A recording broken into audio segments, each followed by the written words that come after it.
Este es un grave problema que tenemos en la actualidad, el problema de que nuestros jóvenes están siendo enfrentados a retos espirituales muy fuertes, porque durante toda su vida han estado en las iglesias aprendiendo Biblia, pero resulta que no tienen respuestas.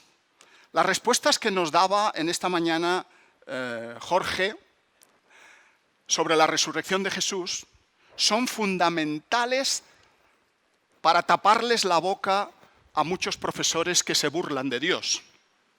Pero si no conocemos estas respuestas, si nuestros jóvenes no están preparados para defender su fe, sucumben a los argumentos de los profesores universitarios agnósticos, escépticos. Y este es el problema que hoy estamos viviendo en Europa, en Estados Unidos, y acá está empezando a llegar en muchas ciudades. Por lo tanto, hermanos, la apologética es una asignatura pendiente. Tenemos que profundizar en las respuestas que defienden la fe cristiana. Por eso estamos aquí, por eso se ha organizado este congreso en Cali.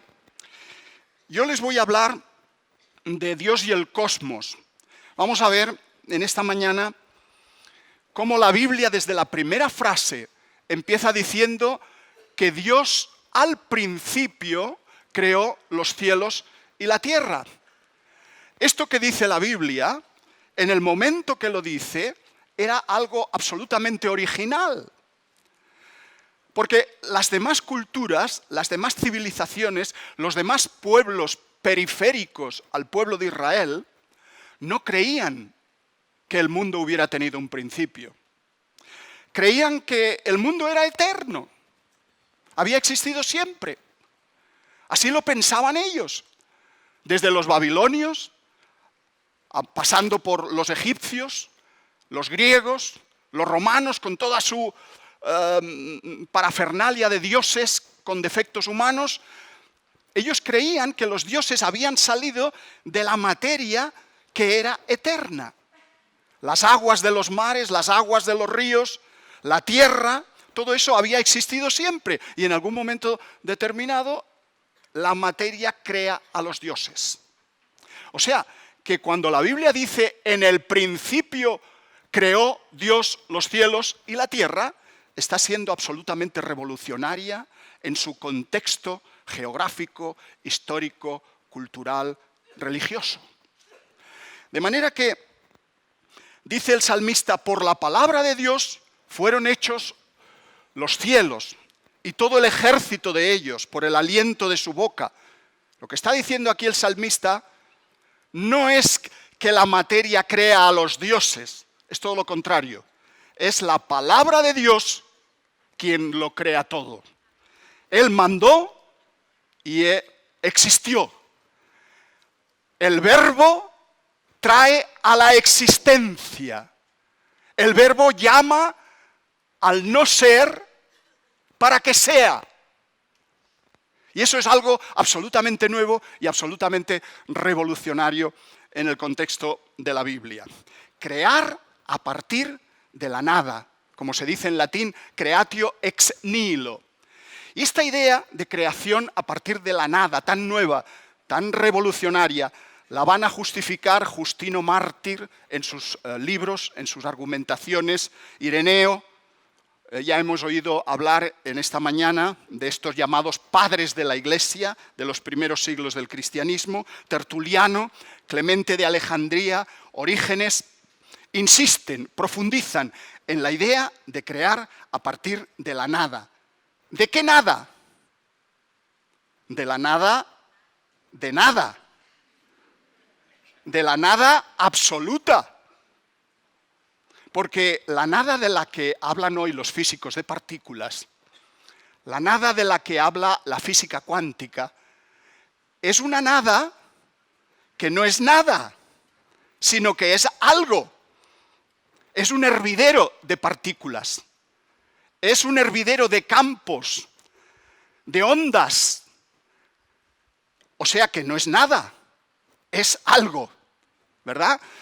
Pero la nada teológica, la nada metafísica, la nada que da lugar al ser, La nada de Dios es otra nada.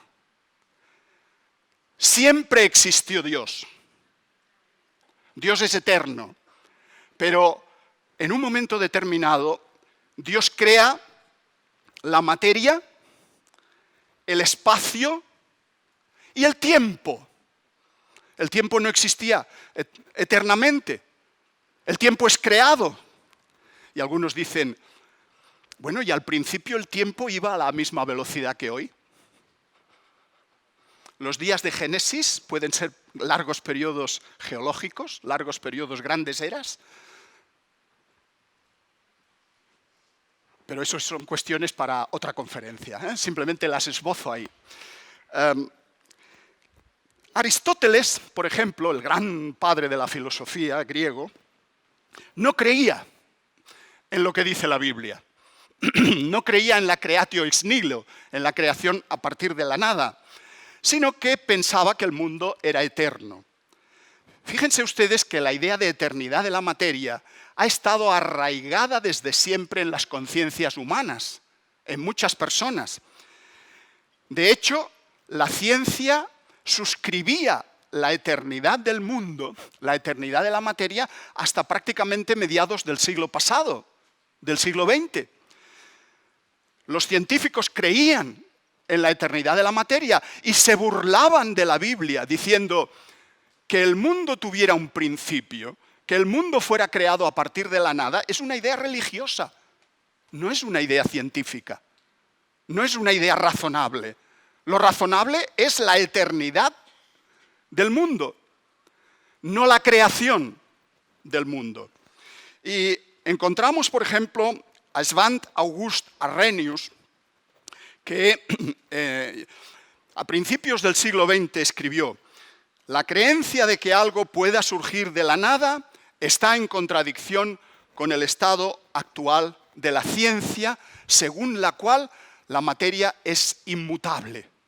¿Se acuerdan ustedes de aquella famosa frase: la energía ni se crea ni se destruye, solo se transforma? Eso lo aprendíamos en la escuela. Sin embargo, las cosas cambiaron. La ciencia es cambiante. La ciencia va avanzando, va progresando, va descubriendo nuevas cosas, va descubriendo cómo es en realidad el mundo. Pero cosas que antes creía la ciencia, ahora ya no se creen. ¿Qué pasó con la idea de eternidad de la materia? Pues que en el año 1946, George Gamow escribe un libro y empieza a decir, bueno, quizá el mundo tuvo un principio. La teoría del Big Bang. ¿Y qué dice la teoría del Big Bang? Que al principio hubo una singularidad inicial, una especie de átomo más pequeño que un átomo de hidrógeno, y ese superátomo primigenio estalló, hubo una gran explosión, y de ahí surgió todo el universo que nosotros conocemos hoy. El universo se estaría expandiendo en la actualidad, estaría alejándose, los diferentes cuerpos del universo se están alejando entre sí, pero se están alejando no a una velocidad uniforme, sino a una velocidad uniformemente acelerada. Cada vez a mayor velocidad las estrellas se alejan de nosotros. Las estrellas que vemos más alejadas en el firmamento no están quietas, no están estáticas, sino que se alejan a una gran velocidad. Y hoy se sospecha, se cree, que nunca más volverán a acercarse, porque algunos decían, para mantener todavía la idea de eternidad, bueno, a lo mejor estamos en un Big Bang, pero después este Big Bang será un Big Crunch, se juntará y así volverá a expandirse, juntarse, expandirse eternamente. Bueno, hoy sabemos que eso no es posible.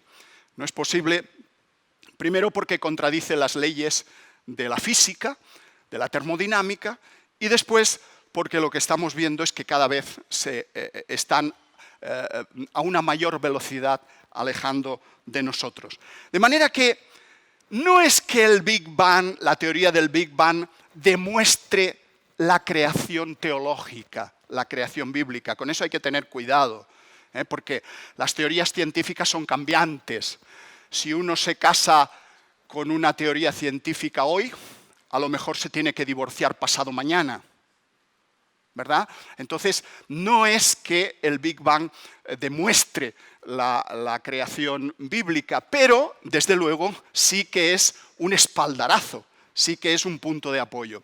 Hoy la mayoría de los científicos creen que el mundo tuvo un principio. La cuestión es, ¿puede la ciencia hoy dar una explicación del origen del universo sin recurrir a un Dios trascendente, a una causa ajena al mundo, a una causa sobrenatural? Ese es el dilema. Claro, esta pregunta no gusta a muchos. Quien no cree en Dios tiene que forzosamente pensar o bien que el mundo es eterno o bien que el mundo evolucionó y se creó a sí mismo. Muchas veces lo que ocurre es que quien no quiere aceptar a Dios convierte a la naturaleza en Dios. Diviniza la naturaleza. La naturaleza es sabia, la selección natural es muy inteligente, lo ha creado todo, aunque es ciega, no hay teleología, no hay previsión de futuro, pero es muy inteligente y a lo largo de millones de años la naturaleza ha podido crear toda esa impresión de diseño inteligente que observamos hoy en el mundo. Tenemos aquí al doctor Alexander Vilenkin de la Universidad de Tufts en Massachusetts, y él dice que el universo empezó a existir sin causa. Eso es lo que decía hace ya algunas décadas.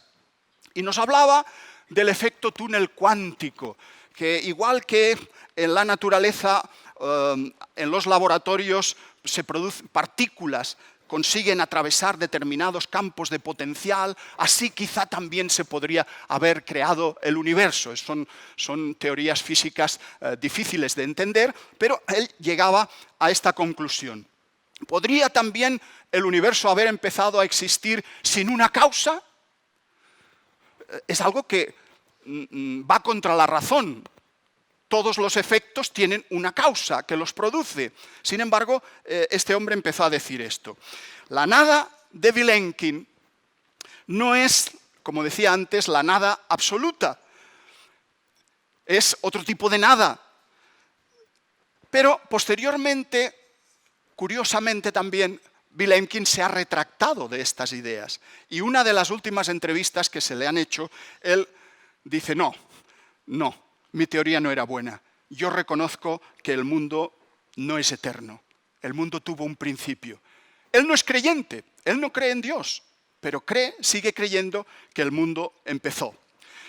Otra postura es la del que el universo no tuvo comienzo. Ahí tenemos al recientemente fallecido Stephen Hawking, y él escribe en su libro Historia del Tiempo, en tanto en cuanto el universo tuviera principio, podríamos suponer que tuvo un creador. Pero si el universo es realmente autocontenido, fíjense esa expresión, el universo que se contiene a sí mismo, ¿qué lugar queda entonces para un creador? Él juega con esa idea. Él no cree tampoco en Dios, no creía en Dios, y se esforzaba por buscar una teoría física que reemplazase a Dios. Si el universo fuera autocontenido, si el universo no tuviera ninguna frontera, ningún borde, decía, pues no tendría ni principio ni fin. Y simplemente existiría, o sea, sería eterno, venía a decirnos. Pero claro, creer que el universo no tuvo comienzo, ¿no es también un acto de fe? No es una demostración científica, es un acto de fe, algo metafísico. El universo es eterno, insiste Andrei Lindin de la Universidad de Stanford. El universo se reproduce eternamente y se reinventa a sí mismo. A todos estos científicos no les gusta la idea de la creación. No les gusta la idea de que tiene que haber un Dios creador.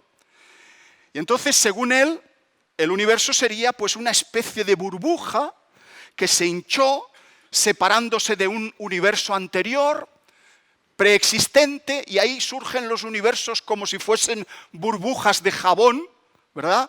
Van saliendo universos que, claro, nosotros tampoco podríamos conocer, porque si ni siquiera hemos llegado a conocer el nuestro, si ni siquiera conocemos más del 30% de nuestro universo, ¿cómo podemos saber si hay otros universos semejantes al nuestro? Esto es algo que la cosmología nunca jamás podrá demostrar.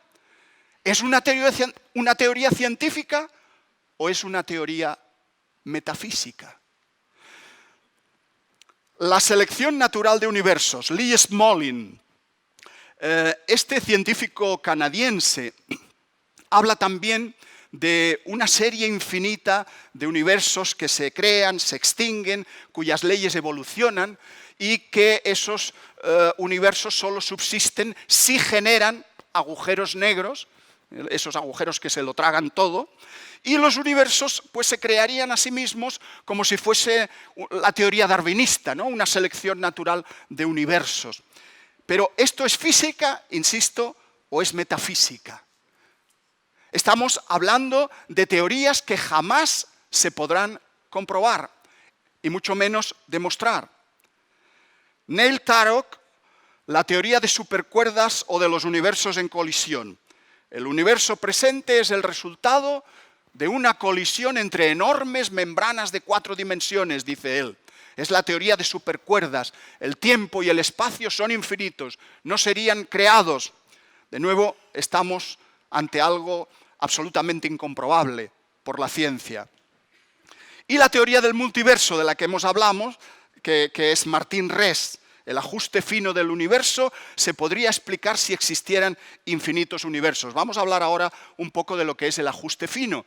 Pero como el ajuste fino no se puede encajar en una idea de un universo sin Dios, en un universo sin inteligencia previa, pues se hacen notables esfuerzos por intentar explicar que si el multiverso, la teoría del multiverso fuese cierta, si existen infinitos universos, pues en alguno tendría que haber las leyes necesarias para crear la vida, para subsistir vida. Y ese es el que a nosotros nos ha tocado vivir.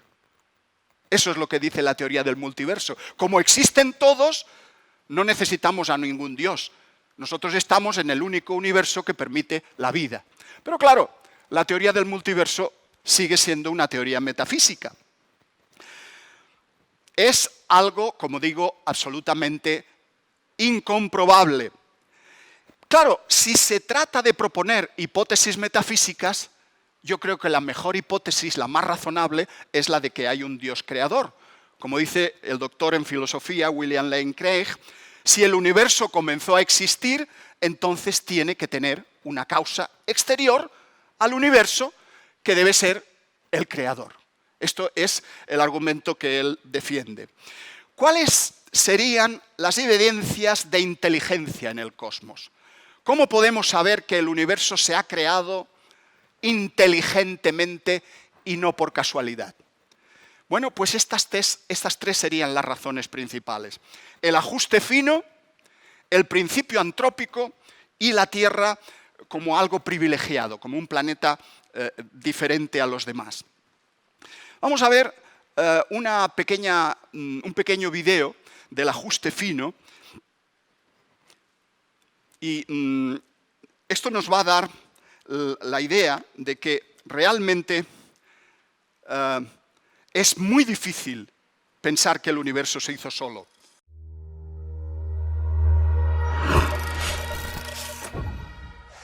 Desde las galaxias y las estrellas hasta los átomos y las partículas subatómicas, la estructura propia de nuestro universo está determinada por los siguientes números. Estas son las constantes y cantidades fundamentales del universo. Los científicos han llegado a la impactante conclusión de que cada uno de esos números ha sido marcado cuidadosamente a un valor asombrosamente preciso, un valor que cae dentro de una gama extremadamente estrecha que permite la vida. Si alguno de esos números fuese alterado por tan siquiera una hebra de cabello, ninguna vida física, interactiva, de cualquier tipo pudiera existir en ninguna parte. No existieran las estrellas, ninguna vida, ningún planeta. ninguna química. Consideremos la gravedad, por ejemplo. La fuerza de la gravedad está determinada por la constante gravitacional. Si esa constante variara en tan siquiera 1 en 10 elevada a las 60 partes, ninguno de nosotros existiría. Para poder entender lo extremadamente estrecha que es esa gama que permite la vida, imaginémonos un medidor que esté dividido en incrementos de 10 elevado a incrementos de 60. Para entender cuántos pequeños puntos en el medidor eso representa, comparémoslo con el número de células que hay en nuestro cuerpo o con el número de segundos que han transcurrido desde que comenzó el tiempo. Si la constante gravitacional hubiese estado desajustada tan siquiera por uno de esos infinitesimalmente pequeños incrementos, el universo o se hubiera expandido y diluido de una manera tan rápida que ninguna estrella se hubiera formado y la vida no pudiera existir, o se hubiese colapsado sobre sí mismo teniendo el mismo resultado: ninguna estrella, ningún planeta, ninguna vida. O consideremos la tasa de expansión del universo. Esta está dirigida por la constante cosmológica. Un cambio en su valor por tan siquiera 1/10 elevada a la 120 causaría que el universo se expanda de una forma muy rápida o muy lenta. En cualquiera de los casos, el universo sería, una vez más, uno que prohíba la vida. U otro ejemplo de ajuste fino: si la masa y la energía del universo primitivo no estuvieran distribuidas uniformemente a una precisión incomprensible de 1/10 elevada a la 10 a la potencia de 123, el universo sería hostil para la vida de cualquier tipo. El hecho es, nuestro universo permite la vida física e interactiva solo porque esos y muchos otros números han sido independiente y exquisitamente balanceados sobre un filo de navaja.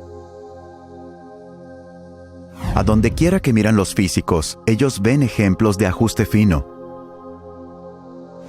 El increíble hecho es que los valores de estos números parecen haber sido finamente ajustados para hacer posible el desarrollo de la vida.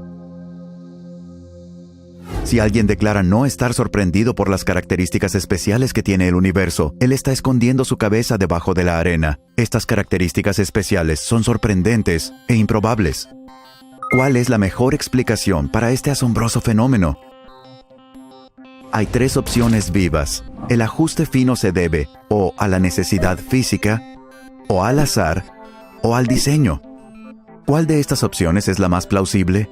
Según esta alternativa, el universo debe ser uno que permita la vida. Los valores precisos de estas constantes y cantidades no pudieran ser diferentes. Pero, ¿es eso plausible? ¿Es un universo que prohíba la vida imposible? Lejos de serlo, no solo es posible, sino que es mucho más probable que un universo que permita la vida. Las constantes y cantidades no están determinadas por las leyes de la naturaleza. No hay ninguna razón o evidencia que sugiera que el ajuste fino sea necesario. ¿Qué hay del azar? ¿Fue que tuvimos mucha suerte? No. Las probabilidades implicadas son tan ridículamente remotas que ponen al ajuste fino mucho más allá del alcance del azar. Así que en un esfuerzo para mantener esta opción viva, algunos han ido mucho más allá de la ciencia empírica y han optado por adoptar un enfoque más especulativo conocido como el multiverso. Ellos se imaginan a un generador de universos produciendo un gran número de universos y que probablemente con el tiempo surgirán universos que permitan la vida.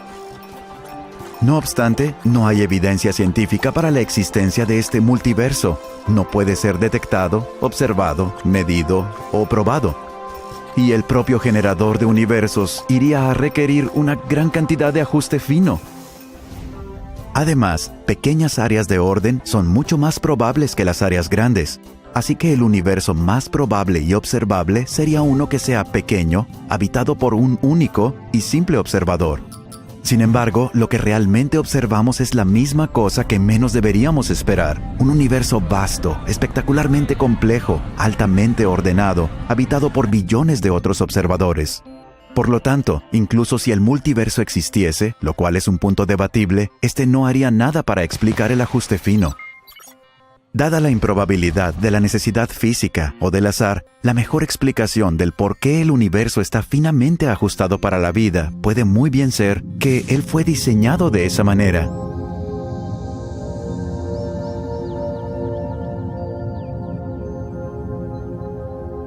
Una interpretación de sentido común de los hechos sugiere que un superintelecto jugueteó con la física y que no hay fuerzas ciegas en la naturaleza sobre las cuales vale la pena hablar. Los números que uno calcula de los hechos me parecen tan abrumadores que ponen esta conclusión más allá de la pregunta. Para mí existe evidencia poderosa de que hay algo sucediendo detrás de todo. Parece como si alguien ha ajustado bien los números de la naturaleza para crear el universo. La impresión de diseño es abrumadora. Los cielos cuentan la gloria de Dios. El firmamento proclama la obra de sus manos. Un día comparte al otro la noticia. Una noche a la otra se lo hace saber. Ha sido muy rápido, mucha información, poco tiempo para memorizarla, pero en realidad lo que nos viene a decir es que el ajuste fino que tiene el universo requiere una inteligencia previa, una inteligencia anterior. Este es un problema muy grave que tienen planteados los ateos, los escépticos en el origen del mundo. El principio antrópico fue planteado en el año 1974 por un astrofísico de Cambridge, Brandon Carter. Todas las leyes del universo parecen diseñadas cuidadosamente para hacer posible la vida humana en la Tierra. Curiosamente, esto no lo dijeron los creyentes, lo dijeron los astrónomos, los científicos. ¿Apoya la ciencia la idea de que el universo fue creado solo para el ser humano? Bueno, cuando uno analiza la precisión extrema de las leyes fundamentales del cosmos, se da cuenta de que detrás tiene que haber una mente sabia y poderosa. La fuerza nuclear intensa, que mantiene unidos a los protones, los físicos saben muy bien que es una fuerza muy singular, 137 veces más fuerte que la fuerza electromagnética.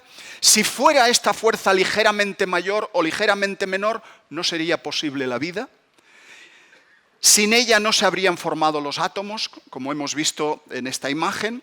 La fuerza del electromagnetismo, que es la fuerza que produce la electricidad, es la responsable de que los electrones en los átomos se repelan, porque tienen cargas negativas, y es la responsable de que interactúen los hadrones con los leptones, nos dicen los físicos. La fuerza nuclear débil también interactúa, pero si fuera un poco más débil o un poco más fuerte, pues no sería posible el universo, no sería posible la vida en la Tierra. La gravedad, el hecho de que los cuerpos en el espacio se atraigan, bueno, pues todo esto es algo absolutamente difícil de que hubiera ocurrido por casualidad.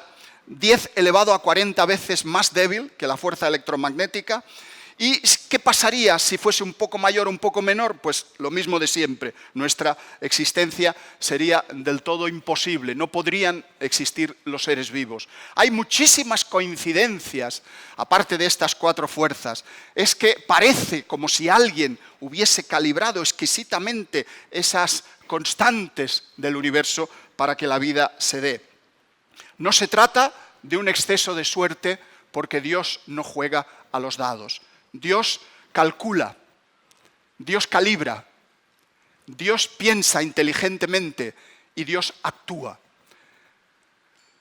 Siempre se ha dicho desde la visión evolucionista que nuestra Tierra era un planeta mediocre, que probablemente había muchos planetas como la Tierra en el espacio. Este principio de la mediocridad se empezó a poner de moda a partir de Copérnico. Hoy se dice que en el siglo XVI la ciencia moderna desplazó la Tierra y al ser humano del centro del universo. Ese es un mito que se nos ha metido en la cabeza desde la escuela.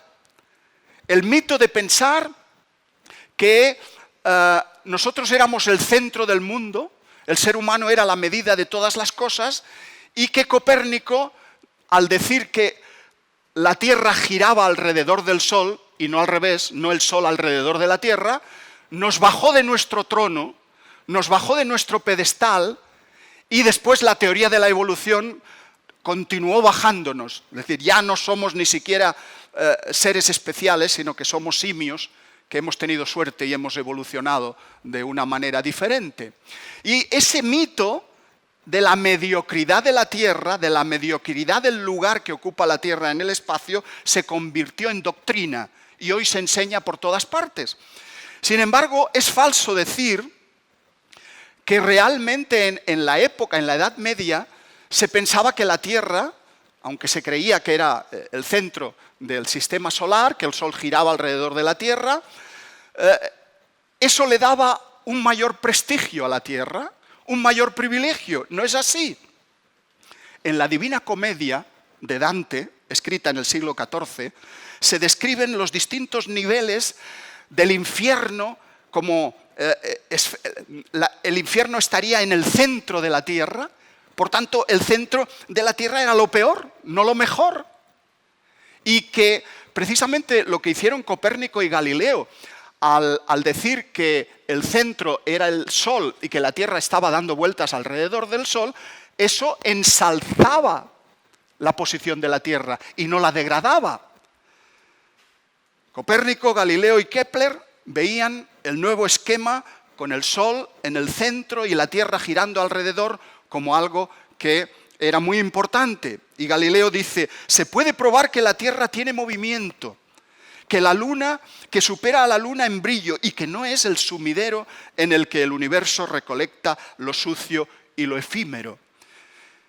Galileo siempre creyó en las Sagradas Escrituras, también Copérnico. No se trata de una lucha entre los religiosos, fanáticos, oscurantistas, supersticiosos y los científicos inteligentes, sabios, que siempre buscan la verdad. Ese es el mito que se nos ha obligado a creer, pero las cosas no fueron así, queridos hermanos. Cuando uno analiza la historia de lo que ocurrió, realmente se da cuenta de que no fue la lucha entre la ciencia y la fe, porque todos los que intervinieron en esa lucha tenían fe, eran creyentes, no había ningún ateo. Se dice que, en base a ese principio de mediocridad, que la Tierra no está excepcionalmente dotada para la vida y que posiblemente pueda haber vida en otros planetas, que algo debe ser común, la vida en el universo. Pero lo cierto es que la Tierra no es ni mucho menos un planeta común. La Tierra posee un satélite, como ustedes saben, que es la Luna. Una luna grande como la nuestra estabiliza la Tierra y favorece el clima y la vida en la Tierra. Si la órbita de la Tierra fuera simplemente un poco más grande o un poco más pequeña, no podríamos vivir, no habría vida. La distancia entre la Luna y la Tierra provoca las mareas en los océanos y las mareas, el movimiento de las aguas en los mares, hace que los nutrientes se reciclen, cambien de posición. Los eclipses que se observan desde la Tierra son los mejores eclipses de todo el sistema solar, porque el Sol está 400 veces más lejos que la Luna, pero también, curiosamente, es 400 veces más grande que la Luna. Por tanto, desde la Tierra se ven del mismo tamaño. Y esto es interesante en el momento de los eclipses, porque en el momento de los eclipses, ¿qué ocurre? Cuando la Luna se pone entre la Tierra y el Sol, nos permite observar el halo de luz que desprende el Sol. Y esa observación, esas muchas observaciones a lo largo de la historia de la humanidad, han permitido crear la ciencia, han permitido el avance de la ciencia. Si no fuera porque nuestra atmósfera nos permite ver la Luna y el Sol, es transparente, no podríamos haber desarrollado la ciencia. Pero además, la atmósfera tiene que tener el número de gases suficientes para que nosotros podamos respirar. Y ese es un equilibrio muy delicado. Que sea transparente y que tenga los gases para la respiración, eso es algo exquisito, que solo se ha podido dar, que no se ha podido dar por azar, sino que requiere que alguien lo haya planificado previamente. De manera que la Tierra y la Luna y el Sol constituyen los componentes de lo que sería un espectroscopio gigante que analiza la luz, no solo del Sol, sino también la luz que nos viene de las estrellas. Y podemos saber qué elementos químicos tienen las estrellas. estudiando la luz, estudiando el espectro de luz. Incluso podemos saber a qué distancia están las estrellas, analizando su luz. La forma de la sombra circular de la Tierra sobre la Luna indicó ya a los antiguos griegos, como Aristóteles, que la Tierra era redonda, era una esfera. Hoy todavía abundan los terraplanistas. Hay grupos que creen que la Tierra es plana. Y a veces incluso, ese es otro de los mitos, se dice, es que la Biblia dice que la Tierra es plana. Ah, sí, ¿dónde lo dice? ¿En qué versículo lo dice? Cuando la Tierra habla, se dice los fundamentos de la Tierra, como si fueran pilares. Hermanos, evidentemente el ser humano ha evolucionado científicamente, sus conceptos han ido cambiando, pero la mayoría de los pueblos que existían alrededor de Israel creían que la Tierra era plana, era circular, que se aguantaba sobre el lomo de elefantes gigantes, que a su vez se aguantaban sobre tortugas que nadaban en un mar. Todo eso lo creían los pueblos de alrededor. Pero la singularidad de la Biblia es que nos dice que la Tierra flota en el espacio, en el vacío. Eso es algo extraordinario en aquel momento. La Luna actúa como un telescopio gigante, ya que permite detectar objetos más pequeños o muy juntos para poderlos medir desde la Tierra. Evidentemente habría muchas características que podríamos estudiar aquí, pero yo les recomiendo que se lean, si les interesa este tema, la singularidad de la Tierra, del planeta Tierra, que se lean este libro, El planeta privilegiado, de Guillermo González y de Jay Richard.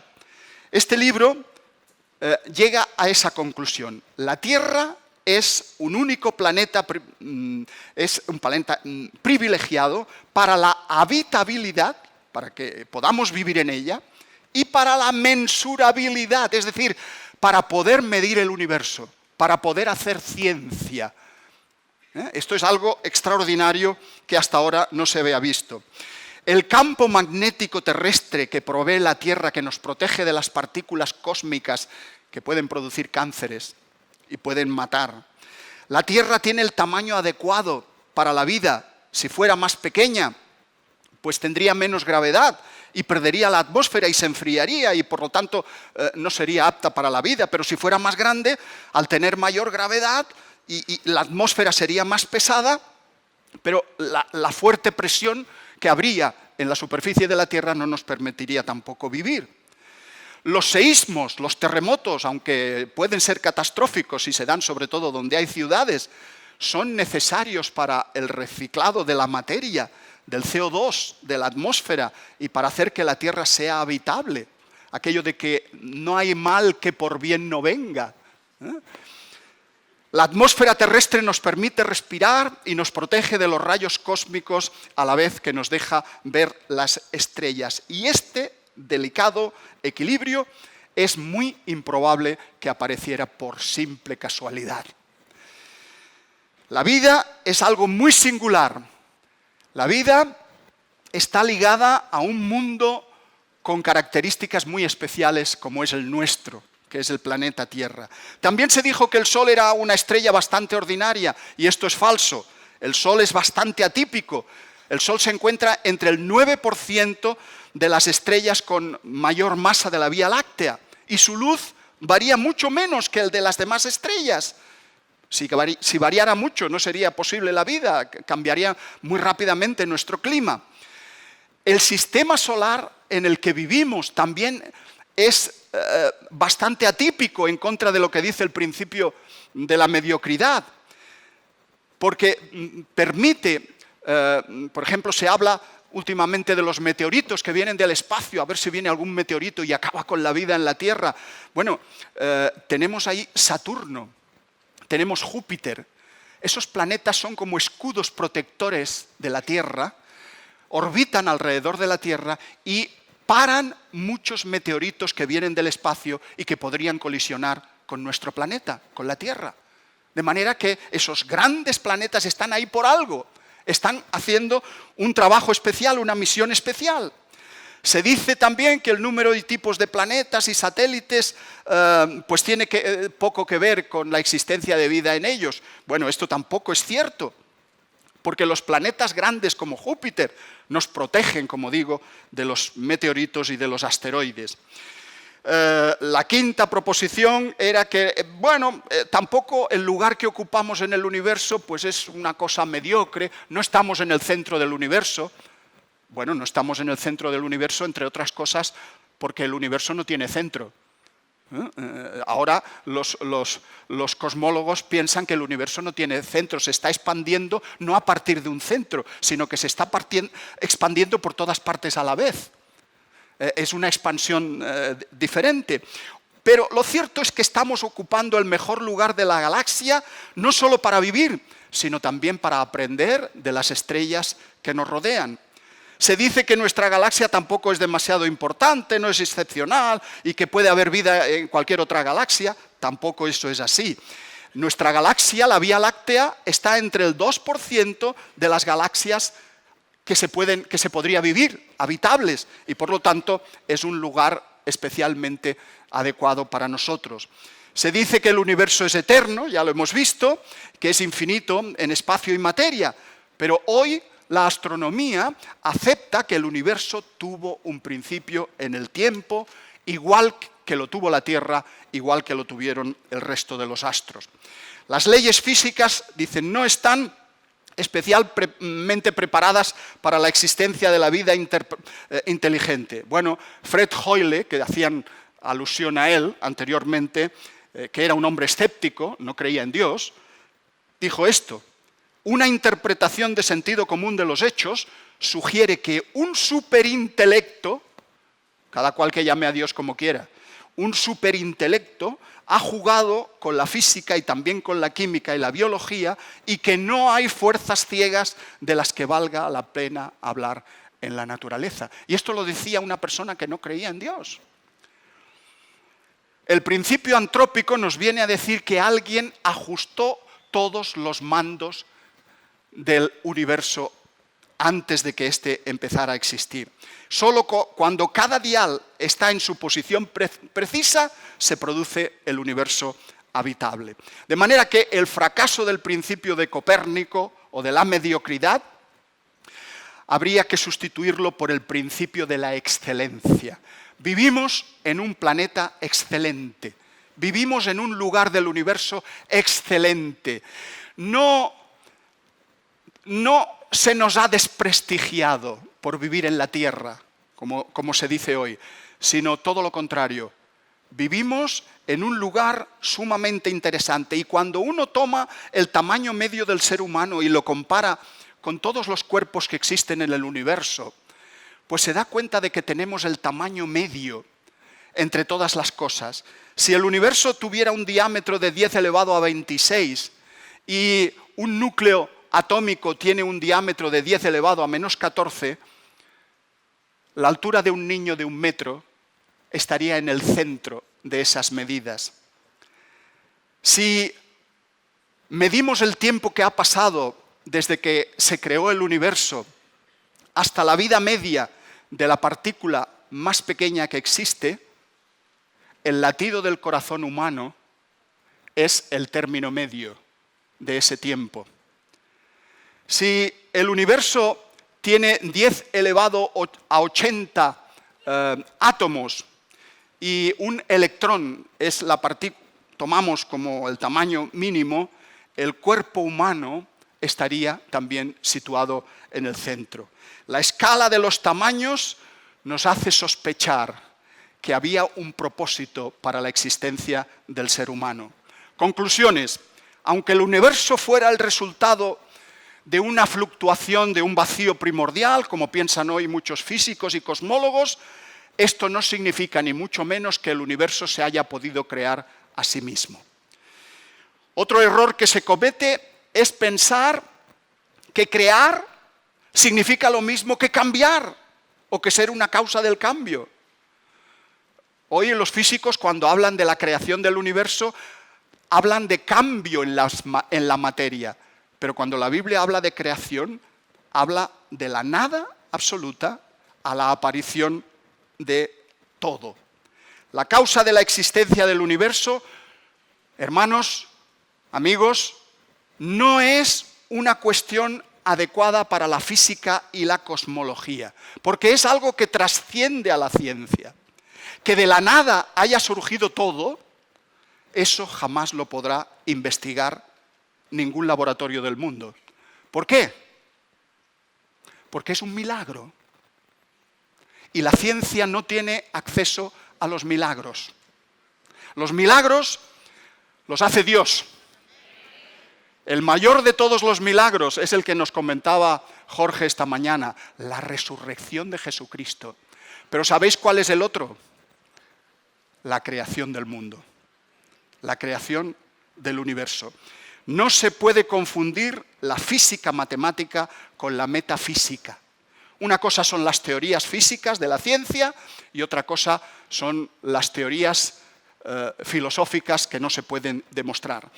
Bill Bryson, un escritor muy cómico, británico, nacido en los Estados Unidos, escribió estas palabras: vivimos en un universo cuya edad no podemos calcular con seguridad, rodeados de estrellas cuyas distancias no conocemos, llenas de materia que no podemos identificar y operando conforme a leyes físicas que no comprendemos verdaderamente. Estamos como niños a ciegas estudiando el universo. Y es bueno que los científicos sigan estudiando el cosmos. Pero, por favor, que un científico no se meta a hacer teología, como tampoco los teólogos se deberían meter a hacer ciencia, ¿verdad? Las opiniones de los científicos, por famosos que sean, son sus opiniones personales. Pero que un científico sea muy bueno en cosmología no quiere decir que sepa si Dios existe o no existe. Eso depende de la fe de cada cual.